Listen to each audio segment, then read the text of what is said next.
Boom, we are alive, ladies and gentlemen. I was a few minutes late today. I apologize for that. Jungle troubles. We're going to dive in and take a look at Bitcoin's price. It's almost like a coin has landed on its edge during a coin flip.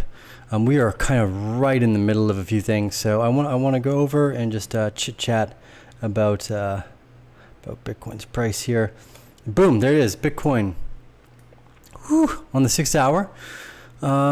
In this nice kind of what I believe to be a rising gradient bottom. So I'll delete my two red lines here, and we'll make a little bit of a thought process here. So one of the, there's a lot of YouTubers right now talking about Wyckoff distribution, and for the first time, probably that they've been talking about it. They usually don't talk about it, and now they are. This area here, they're calling an upthrust and potential into distribution, and it very well could be the case. Now, we've gone over this many times before, that this is one of the downsides to the reaccumulation channels, is that they very quickly can turn into a distribution range and end up going lower. Now, here, I was kind of hoping we'd get above the 55, 57,000 mark on this first run and keep moving up. So we're kind of right in the middle. What I would like to see is a bounce off of the $49,000 to $50,000 area, and it would be kind of like an inverse head and shoulders, something like this is what I think we're going to see. Now, ultimately, though, because we are right in the middle of this, we could actually be getting a last point of another weakness, another sign of weakness here before breakdown to lower like 32 and have a moderate trading range below.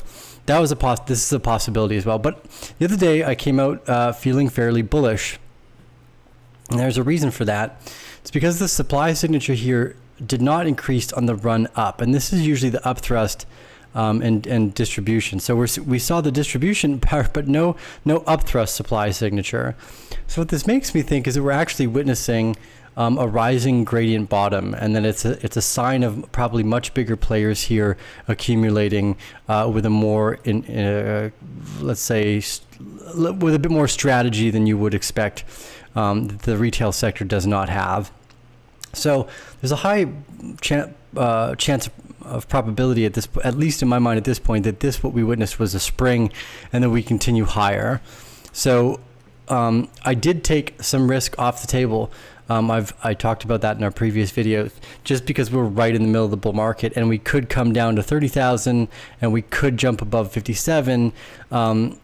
If we get above 57, we're going higher. If we come back to here, we could still test 42,000 on another part of this spring. Remember, if we go out to the daily here, and we use the daily time frame instead of the shorter time frames in the 6 hour that we were looking at, there is still room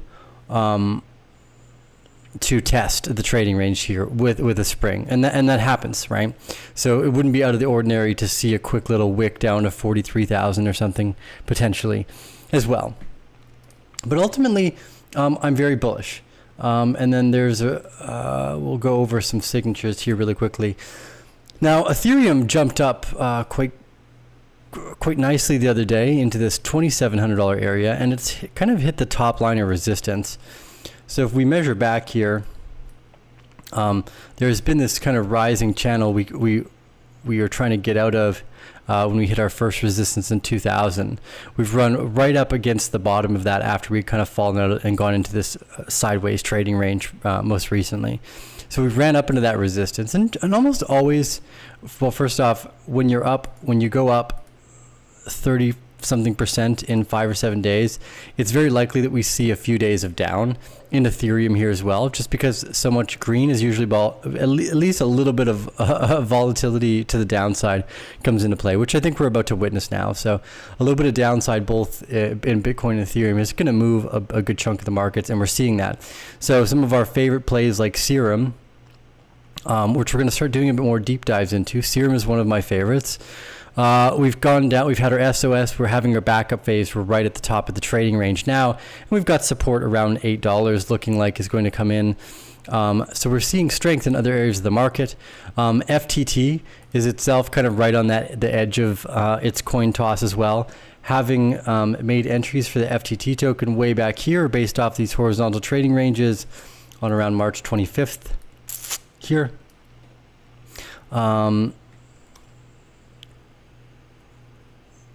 this nice rising gradient bottom is what I think we're witnessing in Bitcoin too. And then what you get is this spring that comes down to the top of the trading range, very similar to what we're witnessing here. Again, as a spring into the box of the range, very similar to what we'd seen with FTT, where we have a spring coming into the middle of the box of the range.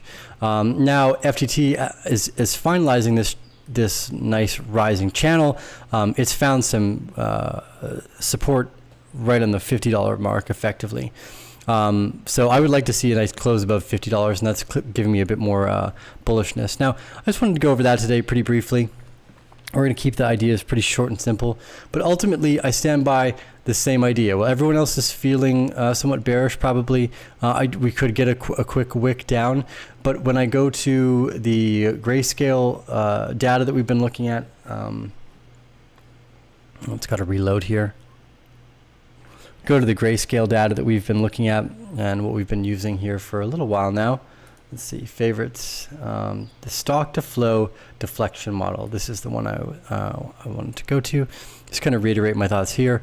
Mining Bitcoin is a business, and it costs money to run that business. And the stock to flow deflection model, roughly, or loosely rather, offers us some valuable data and insight into the cost of producing a Bitcoin. So anytime we're in the green here, it actually is cheaper to buy Bitcoin in the open market than it is to mine it. So this is something important to understand, because every time we see the red, the miners start selling, usually quite significantly to cover costs. And we've seen that in the miner outflow in January as well as February.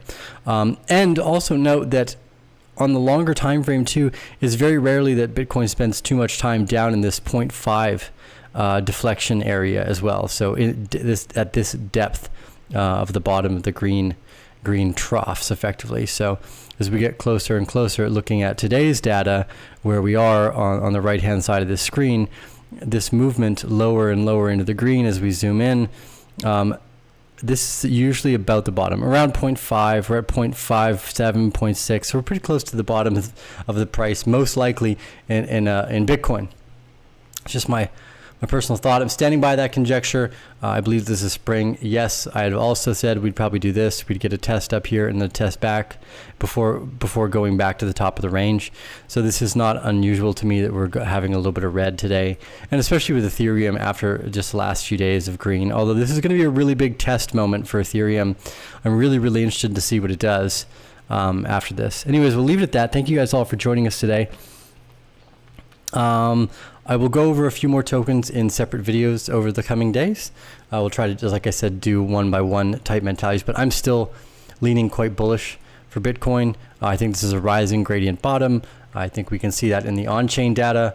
Could I be wrong? Could we see more downside than that? Yes, absolutely. We are right on the knife's edge where we could come down and have a horizontal or another trading range that took place a little bit lower. And we have seen that before.